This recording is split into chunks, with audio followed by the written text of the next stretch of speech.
Welcome back to another episode of On the Waters and Alien Adventures. That was wild. And that's why we call him the Stick. Just a massive blitz. Always appreciate fishing with you. The decision right now is where to go.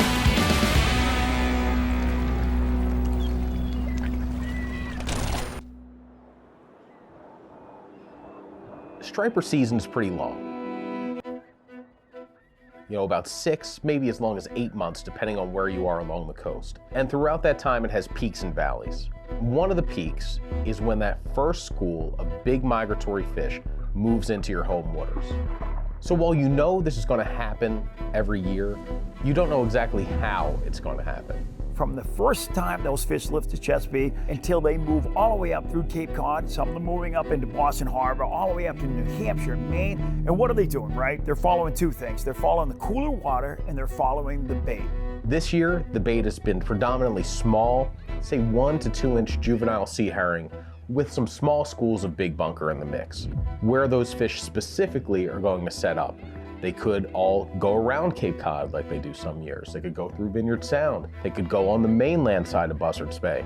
But every year, these fish return to us, and so many of them call Cape Cod home.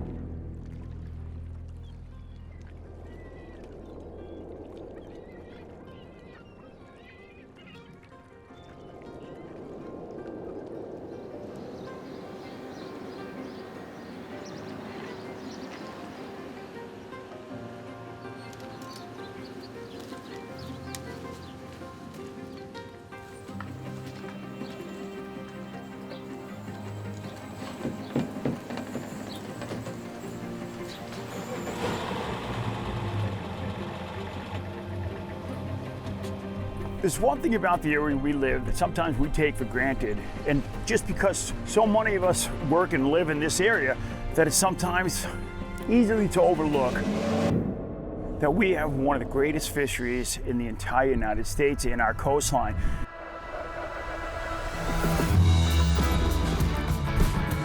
So today what we're going to be doing is we're going to head out into Vineyard Sound, we're going to cut through Woods Hole, we're going to check out Buzzards Bay. Here we are, end of May, just past Memorial Day, and we've got an opportunity to put some really, really nice striped bass on the boat. So I pushed off with the crew. We headed out of Falmouth Harbor, shot over to Buzzards Bay. When I turned the corner there, all the conditions were right. So as I'm dropping my son off at school, I'm getting text messages already. We're seeing birds, we're seeing bait, it's looking good. Hurry up and get to the ramp. And it wasn't long before I was on my first bass while Jimmy was waiting at the dock. Look at this. I'm trying to see where to start. There's so many birds. You just don't know if they're on really small bait and they're not going to touch this dock.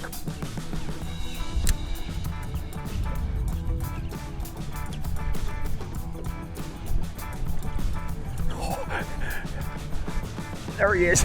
I think he was picking a fight more than he was looking for anything else. There is just fish exploding to the right, to the left. This is not going to be a big fish. This is just kind of like, hopefully the appetizer before the entree.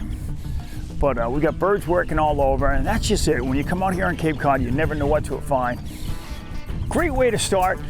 You know what, if you're watching this show anywhere in the United States and you're looking for a vacation, I'd put Cape Cod right up there at the top of the list. All right, here's the end game. Usually I like Jimmy to do this. Here we are, Cape Cod, end of May, Memorial Day just passed, and these are the slot fish. It's probably just shy of 28 inches. And this bait is probably what I'm throwing. The dock is probably a little bit bigger than what they're feeding on, but when you throw that by them, that's like the appetizer they can't pass up on. Go join the school. I'm gonna run us back over to that group, make a few more casts.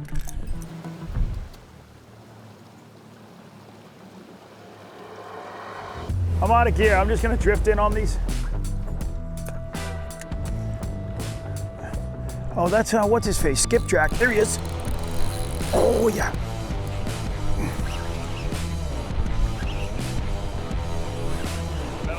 Yep. You find the school and you drop down a Flutter Spoon on them. It just looks like an injured bunker. Bass, not big. This is one of the smaller fish they've been getting out here. Just beautiful, beautiful fish. The birds are all flying really, really quick, but the bait is not moving as fast. And these fish are just sitting down below it. If you looked at the screen, these fish are still here. Beautiful fish. Awesome.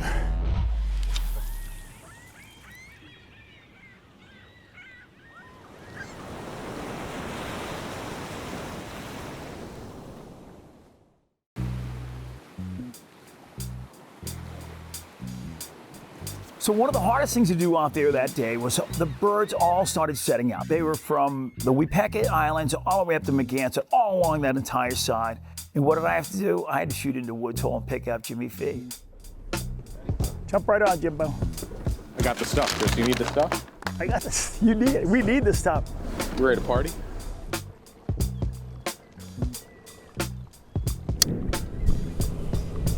So when I got picked up at the dock, which was nice because I didn't have to go launch the boat or get up early, it was, as striper fishing goes, as leisurely as it gets. So once we get on the boat, we cut back through Woods Hole and turn into Buzzards Bay. And we hadn't gone a half mile before we find birds, we find bait, and we find one of the best striper blitzes I've seen, maybe ever, in Buzzards Bay. Look at them just milling around on the surface. Can you see them? Wow. Okay, come on. They're a little sea herring. Oh, there we go. I'm on. Now, these weren't giant fish. You had what looked like 24 to 36-inch fish on top, lazily eating these sea herring, and this was the spring run on full display. Jimmy, look at the water in any direction right now. Bass, you got bass just free cruising by. Look at this on my left, feeding. Wow, man, this is just a massive blitz. Look at the top water out here. Jimmy, look at this. There's 3 of them on it. So I rigged up the soft plastic, cast it out there, waiting to catch my first striper from the boat of the season, and hooked a bluefish. Beautiful, man. Soft plastic's in good shape. Single hook. I was waiting for these guys. I literally... There we go. All right, pal. Whoop. Not the most graceful release, but man, there's fish all over eating these sea herring. Like I said, when you see the turns, generally that's going to be a smaller fish. One of the best things about having Jimmy on board, he's like the net guy without being the net guy. Nice big handle like that. Chris, there you go, man. Jimmy, thank you. Beautiful fish. They are just getting stuffed full of sea herring right now.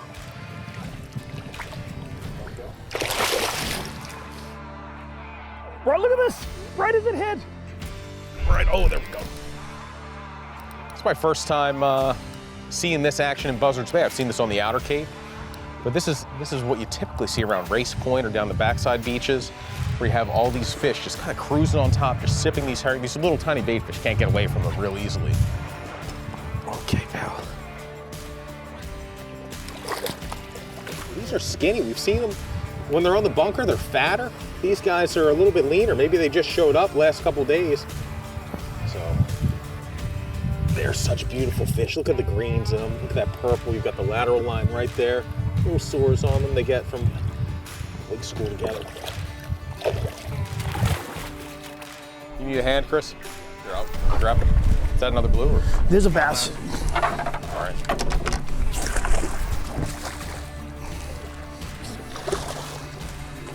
Beautiful, beautiful striped bass. Not huge, but fresh green. This is the future of our fishery right here. And just, I'm gonna move us up a little bit. Gorgeous fish. Let's get this guy right back in the water. Awesome. In all directions you looked around, and when you threw a big topwater dock and you brought it back to the boat, one of the coolest things that was happening was there was that lead fish on it, but right behind that fish was another dozen fish, all swarming on that plug. And then when you looked away from that, and if you looked off to the port or off to the starboard side, one of the things you saw was just fish as far as the eye could see in every direction. And that's one of those things that I will remember all winter long and curse myself that I wasn't out there the next day, and the next day. One of the reasons we picked up Jimmy at this late hour was because he pros croissants. So we picked him up at like, I don't know, 10 in the morning. It felt like 2:30. Which I like to call the croissant hour. As the croissants taste best at 10 a.m. So, do you think we got croissants? Would this be a bad time to break it to you that I got a brisket, egg, and cheese breakfast sandwich? And that's why I was late to the boat when it came to the dock. Whoever gets a 30-pound fish today, I'm going to buy him a nice, tasty, fresh croissant. Jimmy's been on the boat for all of 15 minutes. I was out all night surf fishing. I didn't catch a goddamn thing. And this is nice. This is why people buy boats. Yeah, I like the endorsement. These fish aren't going anywhere. These bigger fish, I think, are going to be behind us. What we're going to do is use our electronics and see if we can't dial in on these things. These fish didn't go anywhere. Now, I would have been perfectly content chasing around the fish on the surface, but Chris wanted to go out and look for a bigger fish. So as much as it pained me, we left fish to try to find fish.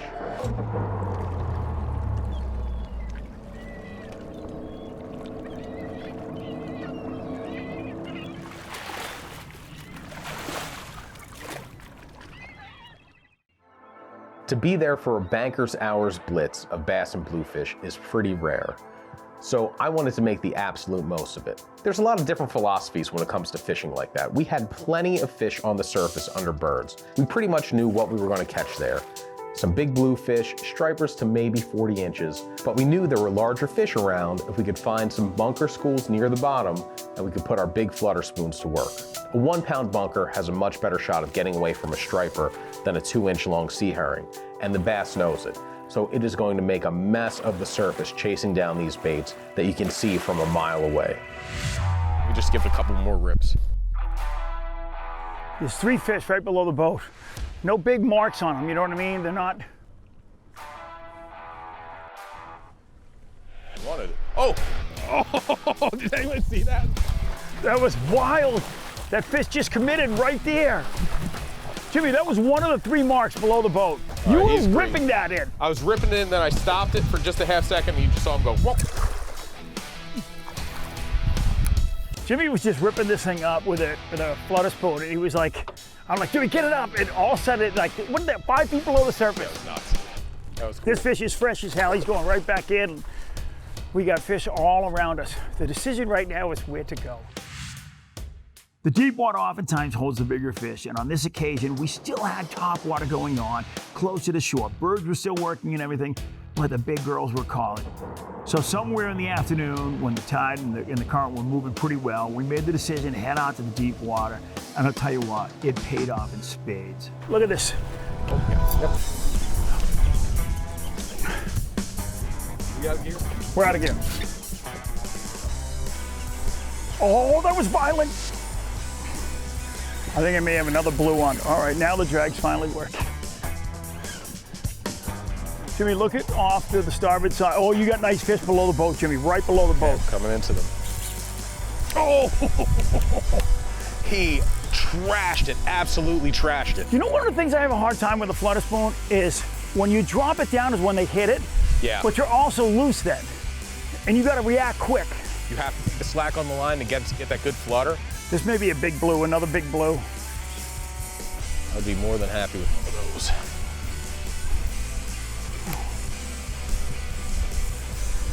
He's on the tail single hook, which is nice. Oh, the tail walk.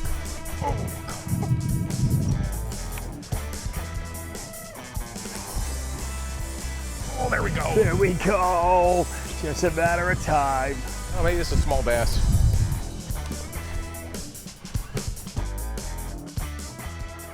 Feisty little striper. Okay.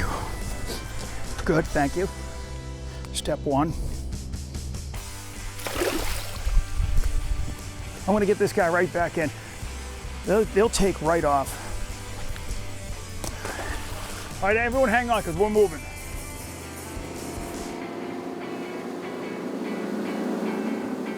Oh, Jimmy, those are some nice marks below us. They are. See the red right here? I do. Jimbo, this is gonna be automatic. The spring migration, man. You have this, Buzzards Bay acts like a big funnel for all these fish looking to go up through the canal. And when they find the bait here, sometimes if there's no bait, they go right through. make their way through the whole bay and through the canal. And They're on bunker. They're pushing bunker right out of the water. We gotta go. We gotta go. No, we're right in them. We're right in. That's just one fish. That was bunker. Oh my God. Oh my head! I've never seen anything like that before in my life. That fish came clear out of the water to eat that spoon.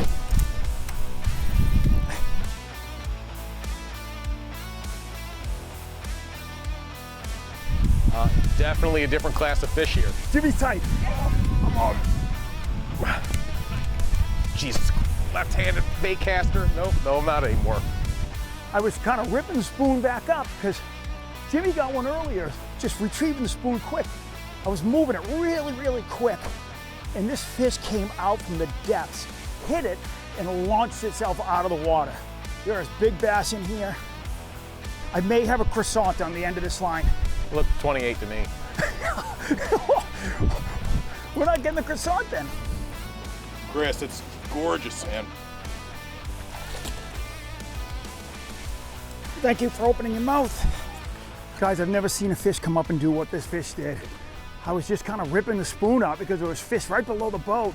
And all of a sudden, this thing just came up from the depths, launched itself, went 2 feet in the air, and then rolled on it like a trout would feed on the surface. Just a beautiful fish.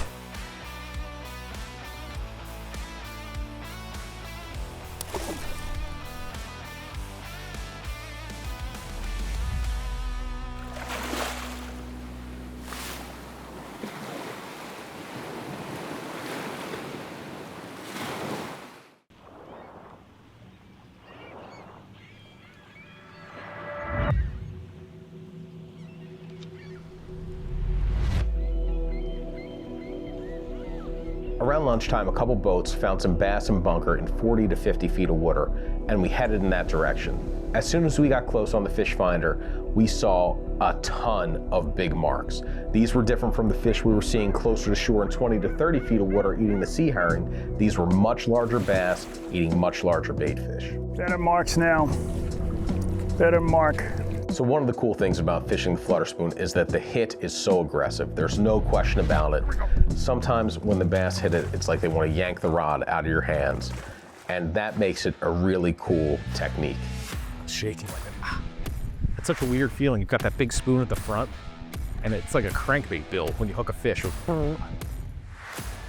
That rod gives it a better sweep. For a second, I felt like this might be a better fish. Or maybe. Whoa, maybe. Oh, stay buttoned, man. You feel decent. Oh, he's got a big one with him too. Oh my God, he just run. You see, those are big blues with him. Yeah, it's like 2 15-pound blues with him.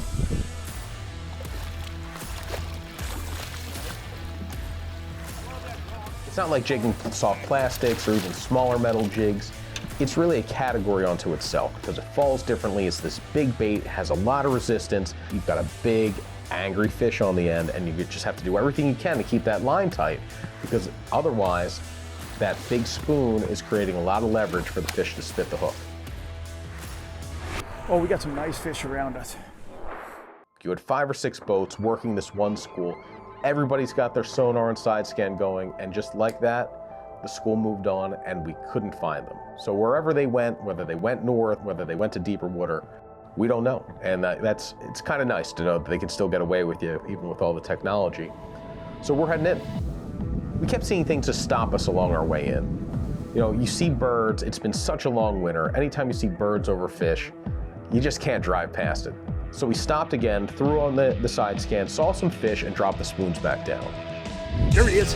Chris is on. As soon as I moved it.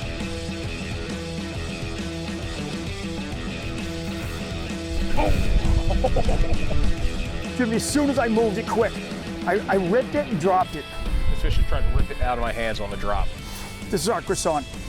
He went straight to the bottom and he's just hanging there.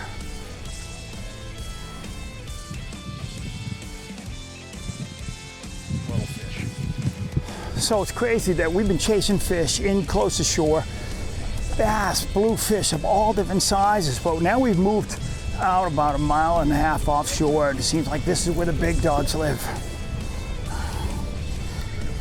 Now at this point, the fishing had been so good that we'd put the cameras away and everybody was fishing. So we didn't think much of it when Chris hooked up again on the Flutter Spoon until everybody landed a couple fish, and Chris is still fighting that first one he hooked. Jimmy, you off? This fish wasn't landing on the first run. This is one of those kind of fish that they make that big girl run. They drag, you set it, you start turning it, makes one more big run, and all the entire time, getting those massive head shakes. You just knew this fish was different. Got him? You got him. Look at this fish. We were about to call it today, and they said, because we're out of batteries. And that's the way it happens sometimes, right? We've had fish, beautiful fish all day, but nothing to the size of this one. Look at this fish, gorgeous. All right, I'm gonna get him back in the water. Oh, she's biting down now, let go. Yes, yes. That was awesome. I'll tell you what, that's what you wait all winter for. That's what gets you back on the water. And to have that in our backyard, to have that in Buzzards Bay, to have that in Vineyard Sound and then on Cape Cod Bay, that's how blessed we are to be living here on Cape Cod. It is a world-class fishery. On any given day, you never know what to expect. We'd caught some beautiful fish throughout the day, but when you got to look at Chris's, you can tell that was a cow striped bass. It was just that little bit bigger where they take a different look. They've got a bigger tail, they've got a bigger head. That's the fish you hope to catch all winter long. If Cape Cod in the Northeast is not on your bucket list and you're a fisherman, I gotta tell you, start crossing things off your bucket list because you need to get here. So everybody who lives near the coast has that window during the springtime to get out and enjoy this migration. That's why it's so important not only to get out and catch these fish, but to take good care of them, to release them well, to make sure that they're healthy and swim off strong, to make sure that we have this migration. We can enjoy this fishery for years to come.